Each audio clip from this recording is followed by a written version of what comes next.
Halo semua, Menteri Agama Nasaruddin Umar diduga menerima gratifikasi usai menggunakan pesawat jet pribadi milik Ketua Umum Partai Hanura Usman Sabtaodang dalam kunjungannya ke Sulawesi Selatan 15 Februari 2026. Dari hasil perhitungan dua organisasi anti korupsi, Indonesia Corruption Watch dan Trend Asia, nilai penerbangan menggunakan private jet tersebut setidaknya mencapai 566 juta rupiah berdasar perjalanan pulang pergi selama total sekitar 5 jam. Untuk lebih jelasnya, mari kita baca artikel dari Tempo yang berjudul Deretan Peristiwa dalam Dugaan Gratifikasi Jet Pribadi Menak ini. Penerimaan fasilitas jet pribadi oleh Menteri Agama berpotensi sebagai tindakan gratifikasi. Menteri Agama Nasaruddin Umar menggunakan pesawat jet pribadi untuk menghadiri peresmian gedung Balai Sarkiyah di Kabupaten Takalar, Sulawesi Selatan, Minggu, 15 Februari 2026. Jet tersebut merupakan milik Ketua Pembina Yayasan Pendidikan OSO sekaligus Ketua Hanura, Usman Sabtaodang. Nasaruddin berdalih kehadirannya dalam penerbangan tersebut semata memenuhi undangan keluarga untuk meresmikan sebuah madrasah. Koalisi Masyarakat Sipil menilai penerimaan fasilitas jet pribadi oleh Menteri Agama berpotensi sebagai tindakan gratifikasi. Koalisi pun meminta KPK untuk memeriksa Nasaruddin. Berikut beberapa hal penting dalam kasus jet pribadi ini. Menak hadiri peresmian gedung Balai Sarkiyah menggunakan jet milik OSO.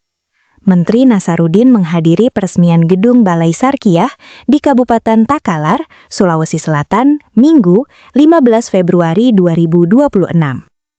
Gedung Balai Sarkiyah merupakan fasilitas keagamaan dan pendidikan yang didirikan oleh Yayasan OSO, Usman Sabtaodang. Kepala Biro Humas dan Komunikasi Publik Kemenak Tobib Al-Hashar mengatakan Nasaruddin hadir atas undangan dari Ketua Pembina Yayasan Pendidikan OSO, Usman Sabtaodang. OSO yang juga Ketua Umum Partai Hati Nurani Rakyat itu menyiapkan jet pribadinya untuk mendatangkan Nasaruddin ke lokasi peresmian, kata Tobib Al-Hashar di Jakarta, Senin 16 Februari 2026, dikutip dari laman resmi Kemenak. OSO yang berinisiatif siapkan jet pribadi untuk Menak agar bisa hadir di tengah agenda Menak yang padat. Tobib menyatakan seluruh moda transportasi perjalanan Nasaruddin disiapkan oleh penyelenggara. Menteri Agama berdalih diundang keluarga. Nasaruddin Umar menanggapi tudingan gratifikasi perihal penggunaan pesawat jet pribadi yang viral di media sosial. Kehadirannya dalam penerbangan tersebut semata memenuhi undangan keluarga untuk meresmikan sebuah madrasah. Kata Nasaruddin saat ditemui di Masjid Istiqlal, Jakarta Pusat, Rabu malam 18 Februari 2026. Tiba-tiba ya pesawatnya begitu, masa saya tidak datang? Udah deh. Ketika dimintai tanggapan soal anggapan penggunaan fasilitas tersebut dapat dikategorikan sebagai gratifikasi, Nasaruddin menjawab singkat, enggak tahu, terserah. Ia menegaskan, pihak yang mengundangnya tidak memiliki hubungan resmi dengan kementerian. Menurut Nasaruddin, undangan itu datang dari pihak yang memiliki hubungan kekeluargaan dengannya. Dia berkata, istrinya itu kan keluarga, jadi hubungan saya kekeluargaan. Jadi keluarga yang mengundang saya untuk meresmikan pondoknya, ya masa saya nggak datang. Saya diundang untuk meresmikan madrasah. Tiba-tiba ya pesan begitu, maka saya tidak datang. Malah katanya itu dianggap gratifikasi gitu, Pak. Nggak tahu. Saya diundang meresmikan masa gratifikasi. Dia nggak ada hubungan resmi dengan kita. Ya, istrinya itu kan keluarga. Jadi hubungan saya ke keluarga. Jadi keluarga yang mengundang saya untuk meresmikan pondoknya, ya masa saya nggak datang. Ya dan negara, paman saya juga di sana sekarang itu ya. Jadi keluarga. Jadi seorang itu terserah masyarakat aja gitu Pak, itu gratifikasi gitu. Ya. Keluarga sudah nggak ada. ICW minta KPK usut dugaan gratifikasi. Indonesia Corruption Watch atau ICW, dan Tren Asia mendesak Komisi Pemberantasan Korupsi atau KPK mengusut dugaan gratifikasi penggunaan jet pribadi Menteri Agama Nasaruddin Umar dari Ketua Umum Partai Hanura Osman Sabtaodang. Peneliti Tren Asia, Zaki Amali, mengatakan menurut data Kementerian Perhubungan, kepemilikan PKRSS adalah Natural Synergy Corporation, sebuah entitas di British Virgin Islands, negara di bawah Inggris yang dikenal sebagai negara suaka pajak. OSO merupakan pemegang saham perusahaan ini sejak 2008. Menurut basis data di International Consortium of Investigative Journalists, perusahaan ini masih aktif hingga sekarang. Ini menunjukkan bahwa kepemilikan pesawat adalah OSO. Di samping itu, kepemilikan jet pribadi OSO ini juga dikonfirmasi oleh Kementerian Agama. Kata Zaki, dari hasil perhitungan nilai penerbangan ini setidaknya mencapai 566 juta rupiah berdasar perjalanan pulang pergi selama total sekitar 5 jam. Disebut penuhi tindak pidana korupsi. Zaki menilai penerimaan fasilitas jet pribadi oleh Menteri Agama juga berpotensi memenuhi unsur tindak pidana korupsi, sebagaimana diatur dalam Undang-Undang Nomor 20 Tahun 2001 tentang Pemberantasan Tindak Pidana Korupsi terkait ketentuan gratifikasi.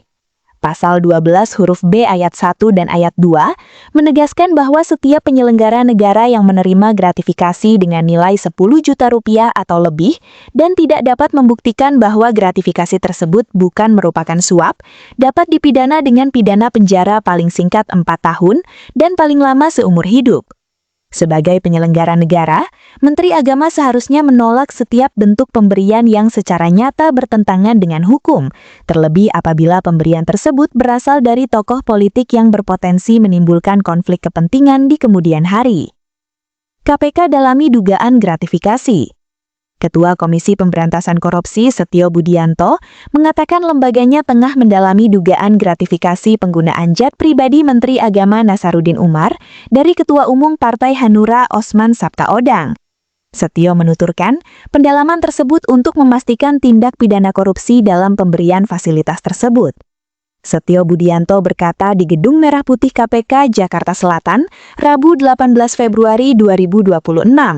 Kami nggak mungkin bisa serta-merta langsung menjustifikasi bahwa itu salah, tapi kami melalui proses. Nah, masalah proses itu kemudian ditindaklanjuti atau tidak, ya nanti kami pertama open source dulu. Pastinya kan seperti itu ke pendalaman ya, yaitu tidak serta-merta. Kita menganggapnya dari sisi positif, yaitu pemberian fasilitas, apa segala macam. Apakah versi itu kemudian nanti dilihat dulu, kita pastikan dulu apakah ada sisi-sisi yang kemudian berkaitan dengan penyalahgunaan kekuasaan atau kewenangan jabatannya. Gitu. Kami nggak mungkin bisa serta-merta langsung menjustifikasi bahwa itu salah reputasi. Kami melalui proses. Nah, masalah proses itu kemudian ditindaklanjuti atau tidak, ya tapi kemudian pertama open source dulu dari media dulu. Nah, pasti kan kita tunggu saja respon dari yang bersangkutan. Gitu, responnya seperti apa. Berarti berharap yang bersangkutan untuk ya pasti merespon dulu lah. Yaitu syukur-syukur kalau kemudian sudah merespon, bisa mempertanggungjawabkan tanpa harus diundang, tanpa harus dipanggil, kemudian datang ya ke kemudian pencegahan dan monitoring. Di sana ada direkturat gratifikasi menyampaikan penjelasan tentang yang sedang berkembang, isu-isu yang sedang berkembang di luar. Nah, dengan situ kan nanti bisa kami analisa, bisa kami telah. Nah, apa yang bisa kita simpulkan dari berita ini? Yang pertama, Menteri Agama Nasaruddin Umar memang menggunakan pesawat jet pribadi untuk menghadiri peresmian gedung Balai Sarkiah di Kabupaten Takalar, Sulawesi Selatan Minggu 15 Februari 2026. Hal ini dikonfirmasi oleh Nasaruddin Umar sendiri. Hanya saja, Nasaruddin Umar tidak menilai apa yang dia lakukan bukan korupsi dalam bentuk gratifikasi. Menurut dia, itu hanya memenuhi undangan keluarga untuk meresmikan sebuah madrasah.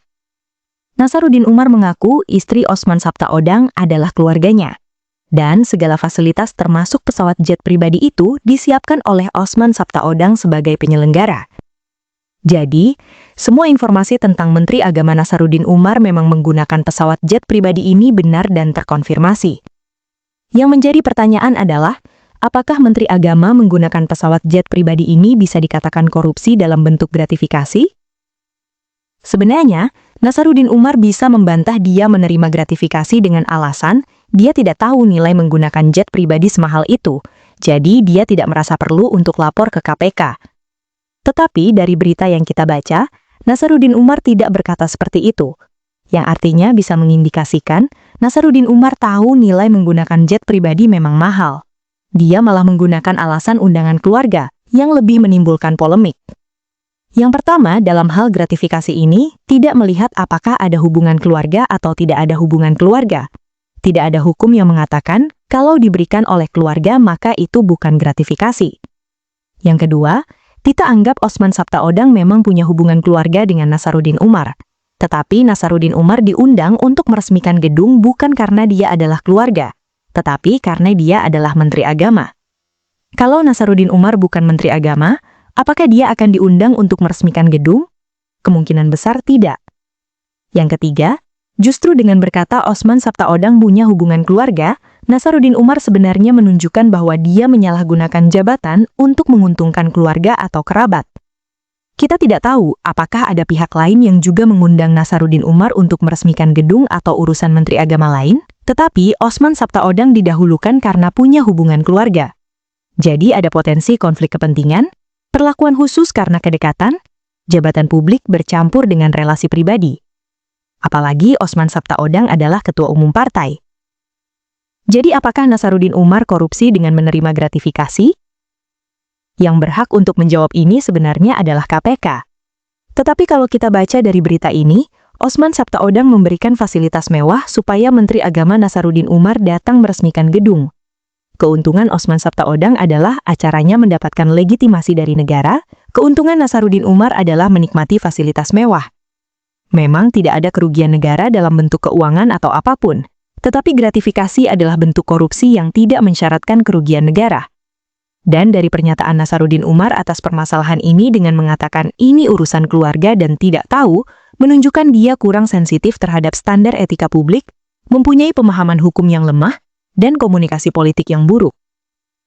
Sekian video kali ini, sampai jumpa di video yang akan datang.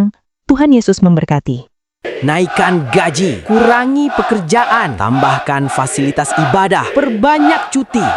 Aduh, pusing gue sama orang-orang ini. Kerjanya malas, keterampilannya kurang, tetapi nuntutnya banyak banget. Hai, apakah kamu baik-baik saja? Masalah SDM di perusahaan bikin aku pusing. Pasti masalahnya mereka malas kerja, kemampuan kurang, dan banyak menuntut kan? Loh, kok kamu tahu? Tentu saja. Semua orang tahu sifat mayoritas Indonesia. Jadi solusinya apa? Apakah kamu sudah coba ganti dengan orang-orang Kristen?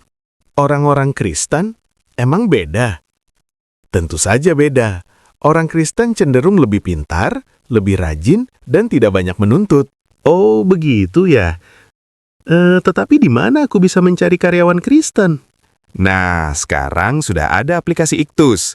Kamu bisa dengan mudah mencari orang-orang Kristen yang mau kerja. Wah, aplikasi ini bagus sekali. Mulai sekarang saya akan cari karyawan di Iktus. Nah, buat kamu yang cari kerja, buruan bergabung dengan iktus.com. Kami menunggu kamu di Iktus. Jangan lupa bagikan video ini Dan ajak teman-teman yang lain bergabung di Iktus.